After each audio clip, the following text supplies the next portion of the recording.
Now, before the demolition gets underway, for those of you not familiar with the Australian political scene, this is Mark Latham, who was at one brief time the head of the Australian Labor Party.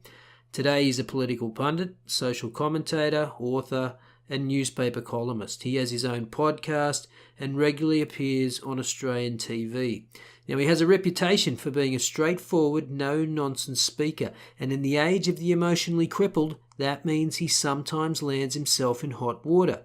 But in this short segment, he gives a masterclass of how to deal with those that want to play the feelings card. Mark, before we let you go, though, we'd like to hear some thoughts and some comments you made earlier this week about domestic violence. For our viewers who haven't heard them, here's what Mark had to say.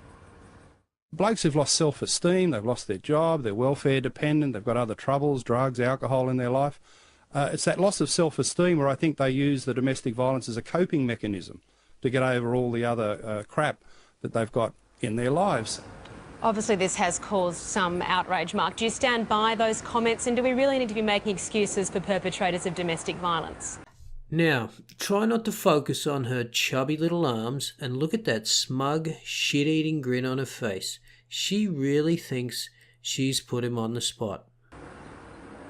Well, Eddie, the critics haven't done their research, you see. I was paraphrasing there a very important report in New South Wales from the coroner's court, where they look at the domestic violence deaths and produce some conclusions about them. And they talk about a coping mechanism where men living in poverty, underclass circumstances, poor self-esteem, use domestic violence as a macabre, tragic type of coping mechanism. So the critics in this area run on emotion and ideology instead of facts and actually going to read the report. I urge people to read that report. Well, the facts and if you are haven't read it, you're not doing justice to the issue.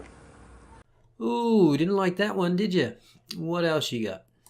Mark, the facts are that domestic violence doesn't just affect people in low socioeconomic circumstances. It stretches right across all levels of society, doesn't it?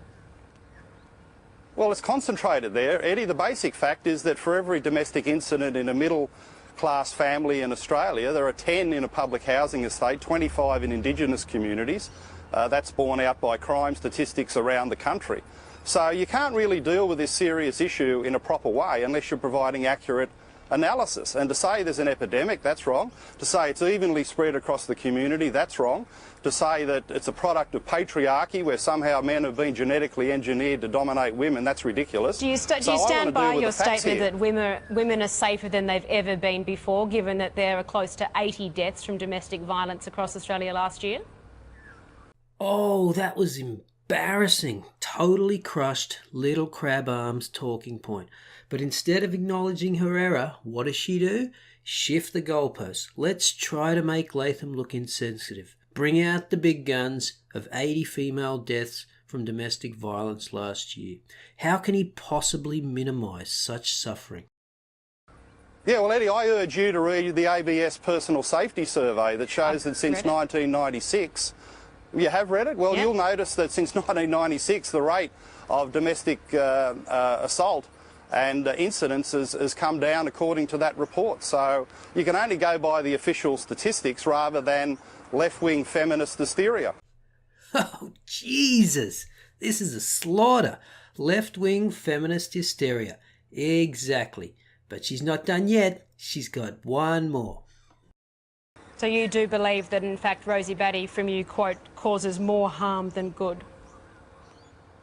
Well, I don't think it's helpful to demonise men in these circumstances. I don't think it's helpful to go around talking about an epidemic when actually in Australia the domestic assault rate against women in a 12-month period is 1%.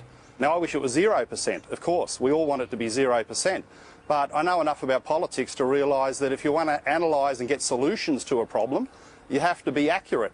And saying there's an epidemic, which sort of suggests the rate is 50 or 60%, when in fact it's 1%, that does a disservice to the women in need because you're dealing in fantasy rather than fact.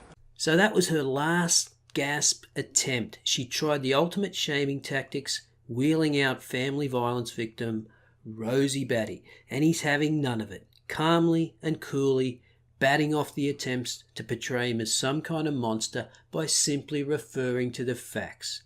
She's done. But prepare for what happens next. Mark, speaking as a fellow bloke, we've just got to be so careful about these messages and making excuses for this.